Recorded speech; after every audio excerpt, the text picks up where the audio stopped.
Então vamos puxar esse trem aqui, esse tal de Node.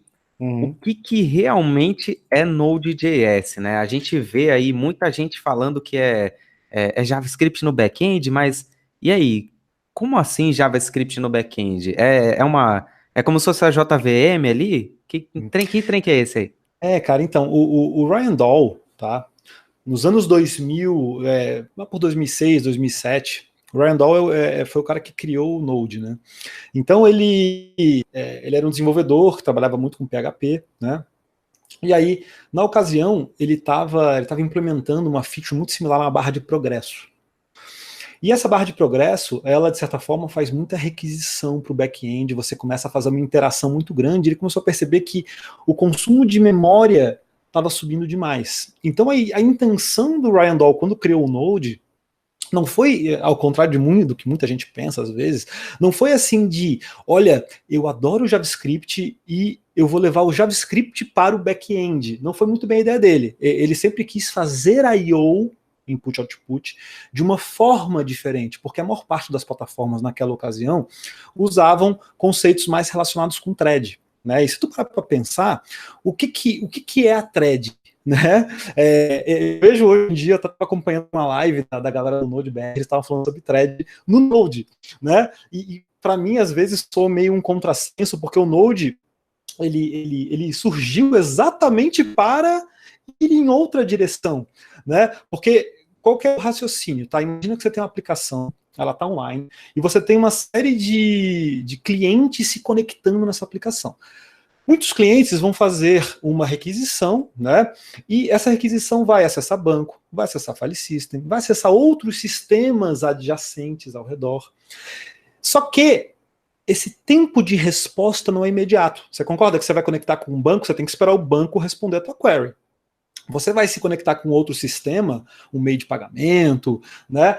Você vai ter que esperar esse sistema te responder. Você vai enviar um e-mail, você vai ter que esperar o servidor SMTP te responder ou a API que você usa para fazer o envio responder. E aí acontece o seguinte, o raciocínio dele é, cada vez que você espera, você mantém uma thread em estado de wait, em estado não produtivo, digamos assim. Só que isso tem um custo de CPU, isso tem um custo de memória. Esse chaveamento não é tão simples de fazer por conta do escalonador de processo que você tem. Né? Isso é o que a gente chama de sistemas preemptivos, depois a gente pode falar um pouco mais sobre isso, né? É como se você tivesse num caixa de supermercado, numa fila, tem um carrinho, tem uma pessoa com um carrinho muito grande, aí algum gestor vai lá, tira a pessoa e põe outra, para otimizar o tempo de CPU, o time slice de CPU. Aí o Ryan olhou para isso e falou assim, cara, eu quero fazer uma coisa diferente, eu quero fazer uma coisa que depois ele veio descobrir essa ideia de event loop, uma coisa onde eu tenha I/O assíncrono, ou seja, eu estou processando, eu tiro isso do loop, ponho outra coisa, estou processando, e ele fez um comparativo na época entre o Apache, que usa thread, e o Nginx, que na época não usava. E aí ele começou a fazer comparativos de gráficos, assim, pô, olha só como conforme eu aumento o número de requisições concorrentes, o consumo de memória e CPU do Apache sobe, enquanto o Nginx se mantém mais constante, mais baixo. Aí ele começou a olhar, que linguagem teria essas características de fazer I/O não bloqueante? Cuidado, tá? I/O não bloqueante, ou seja, não ficar esperando alguma coisa acontecer. E ele tentou algumas linguagens, né? Olhou para o C, olhou para outras linguagens, e aí olhou, cara, o JavaScript faz exatamente isso. O JavaScript, na época, somente dentro do browser, faz exatamente isso. Vale lembrar que o JavaScript no servidor, o Node não é a primeira tentativa, tá? A Netscape já tinha produtos há muitos anos antes que faziam coisas similares, né? De uma E forma tinha o embrionária. Rhino com Java, era uma aplicação em Java que você programava em JavaScript, ele rodava um Java lá, um ponto .jar. Mano, era um bagulho meio terrível aí. Não tinha iniciativas, né? Sem dúvida nenhuma. E aí, a grande ideia do Ryan Dahl foi essa, foi fazer a I/O de forma síncrona, de um jeito completamente diferente, um jeito onde você não tivesse um consumo tão alto de recursos assim. Ele casou, né, a linguagem JavaScript com o propósito que ele estava buscando. Ele chegou a olhar Lua, olhar C, mas eu achou o JavaScript melhor. Até por ser uma linguagem meio nichada, né? Ela só estava dando browser, então não tinha tanto legado em torno dela assim. E aí ele que ele fez, né? Agora respondendo a pergunta assim, pô, mas o que é o Node? O Node, sim, você pode encarar como uma plataforma que roda JavaScript no back-end, no servidor, que antes era uma coisa que você rodava muito mais no browser, né? Só que aí a gente tem que começar a entender que como é que o Node é formado? O Node ele é composto de algumas partes, alguns blocos, né? O que são esses blocos? No coração dele a gente tem o V8, né? Que é essa engine embeddable, né, que, por exemplo, está no coração do Chrome, está no Couch, está em vários projetos, está no Mongo, vários projetos que usam JavaScript, tem o V8 como engine principal, né? E aí, além do V8, você tem que interagir com o teu sistema operacional. O V8 não faz isso, o V8 é uma engine JavaScript.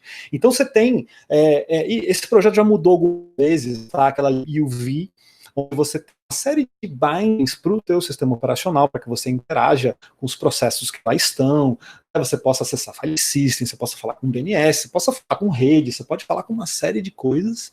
E aí você tem, né, em cima disso, o código em C, para você fazer o bind com V8, né, que é a linguagem talvez mais comum de interação, e aí você tem uma camada aí sim em JavaScript, que daí já está mais para dentro dos binds do Node.js em relação às camadas inferiores, né? Então, amarra tudo isso e você tem o quê?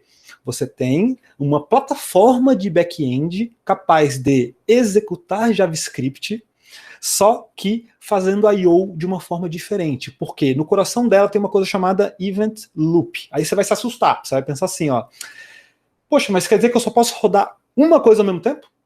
Quer dizer que se eu tiver uma consulta com um banco de dados, eu tiver duas queries que levam 10 segundos, eu travei o meu loop? Aí que vem a parte legal dele. Porque você tem um pool de threads, né, que por default são 4, mas você pode aumentar, pode reduzir. E esse pool de threads, ele está fora do event loop, ou seja, o event loop delega para esse pool de threads, então você desocupa o event loop, esse pool de threads vai fazer I/O para você, ou seja, vai receber e devolver requisição e resposta, vai interagir com o file system, com o teu banco de dados, com o que você quiser, né? E aí, óbvio, isso vai estar diretamente relacionado com os recursos de hardware que você tiver. Não adianta você botar 25 threads lá, se você não tiver contrapartida para segurar tudo isso, né? Então, você sobe um processo, event loop único. Se você dá um while true no event loop do Node, você vai travar o event loop do Node, você não vai fazer mais nada. Né? Então, nesse ponto, né, a gente tem que entender que sim, existem algumas sensibilidades, já que ele é não preemptivo, ou seja, não tem ninguém que vai lá interromper o fluxo e tirar esse cara de execução. Né? No S6 com generators, você já tem uma forma de pausar a função, que é uma coisa sensacional, é aí que vem o async await em cima desse conceito.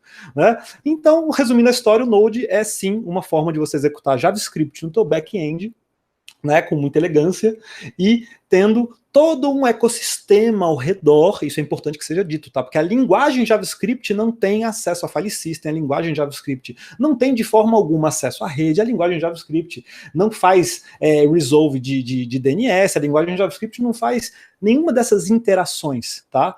O Node é que traz isso. Então é essa que é a parte interessante da gente entender como é que tudo se encaixa. Então o Node é uma excelente opção para você escrever o teu back-end nos dias de hoje, né?